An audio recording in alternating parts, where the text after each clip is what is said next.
Ibig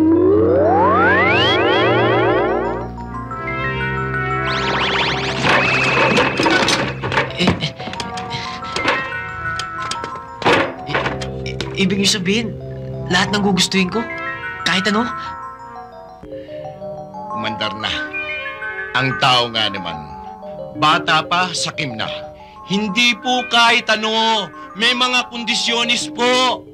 Alam mo, sa batas ng Diyos at sa batas ng Duwende, ang kapangyarihan ay laging may katumbas na pananagutan. Sa batas lang yata ng taong wala eh. Tamo nangyayari sa bayan nyo ngayon. Anong kondisyones? Aba, marami. Hindi pwedeng gamitin niya sa kasakiman, kayabangan, o anumang bagay na walang katuturan. Dahil kapag pinilit mo, maaring bumuelta sa'yo. Ewan ko lang kung ano. Hindi ubrang humiling ng isang bagay nang mula sa wala. Halimbawa katulad nung puto. Ayan, maaaring magmasalas yan. Nasa Article 4 yan, Paragraph 3. At saka, hindi rin pwedeng... Puro hindi pwede. Anong klase kapangyarihan yan? Ingrato talaga ito, oo. Hoy, Boy George! Tayo na nga. Babawiin ko na lang yung... Minahong ka. Para kang taong umasta. Nakakahiya. Sa batas natin hindi ubrang baguhin. Nagawan tayo ng kabutihan, kailangan gantihan natin. Ito naman kasing batang to eh. Sorry ho, Mang Elvis. Nabigla lamang ho ako. Nasaan na ba ako? Di pwedeng gamitin kung sa paggamit mo, mahalata kang meron kang di karaniwang kapangyarihan. O meron kang kakilalang duwende. Halimbawa, hindi mo maaaring palitan ng mansyon o palasyo ang bahay mo. Paano mo maipaliliwanag yan sa mga kapitbahay mo? Haring palang kwenta itong kapangyarihan binis. Ano sabi mo? Wala ho, Mang Elvis. Kapag lumabag ka sa kontrata, lahat ng kapangyarihan mo ay mawawala sa'yo. Alalahanin mo, 1 linggo lang yan.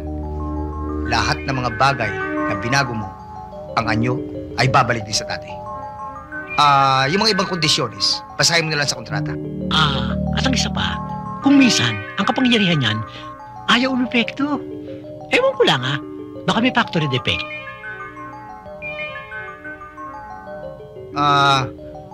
Habang nasa iyo ang kapangyarihan yan, at kung kailangan mo kaming 3, sumipol ka lang. Marunong ka ba sumipol? Oo. Ganito ang sipol.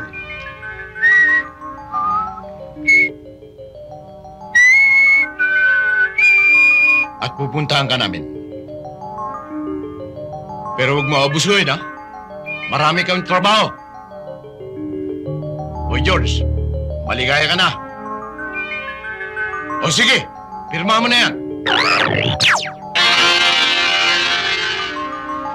Ano? Pirma na. Ang bagal-bagal eh. Oo!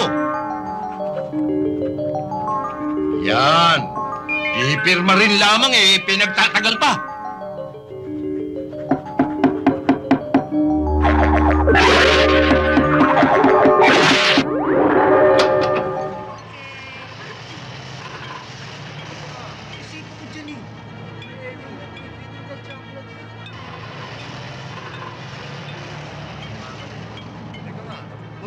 Paano yan? Kulang na tayo. Oo nga. Wala akong pakialam. Marami pa ako yung mapapalit sa kanila. Yan si Boss Dapat, Crispy. magaling yata ako. Dani, dito ka sa harapan na ito kayo matutulog. Po? Puno ho dito eh. Dani, ako ang boss. Ako ang masusunod. Aba, ano ba ito? Ano ginagawa niyo dito? Hi, handsome. I'm Jean.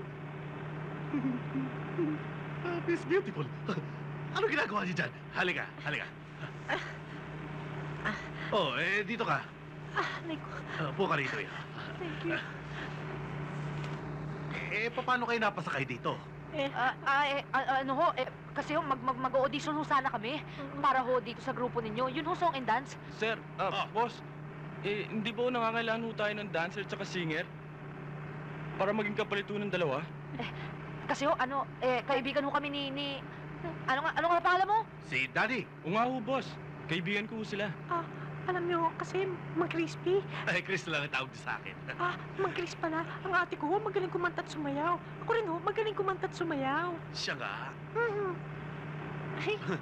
Palagay ko, kahit hindi ka marunong kumanta at sumayaw, kukunin kita. Mr. Crispy, Hmm? kung pwede ho sana, pati ho ako. Siya nga ho, boss. Sila na lang ipalit natin kay Kaso at kay Baile.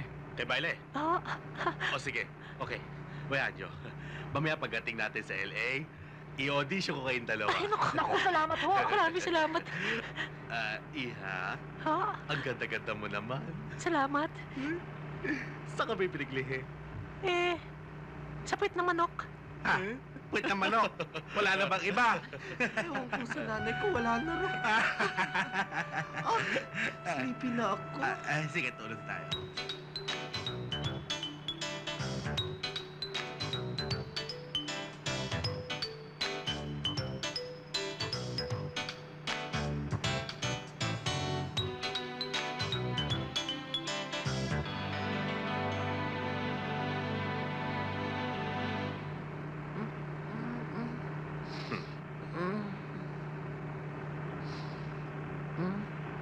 Good morning, beautiful. Hi, baby.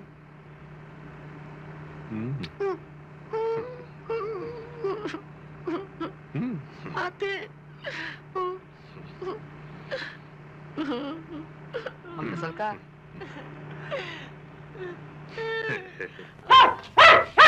Ay, yung aso! Ay, pudol! Naku, yung pudol ko! Ay, ako na ang bahala.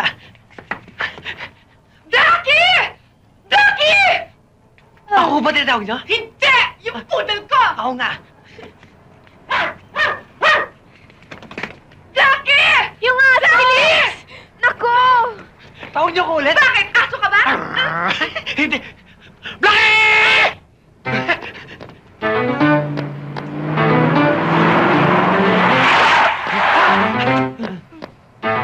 Hoy, Blackie!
Blackie!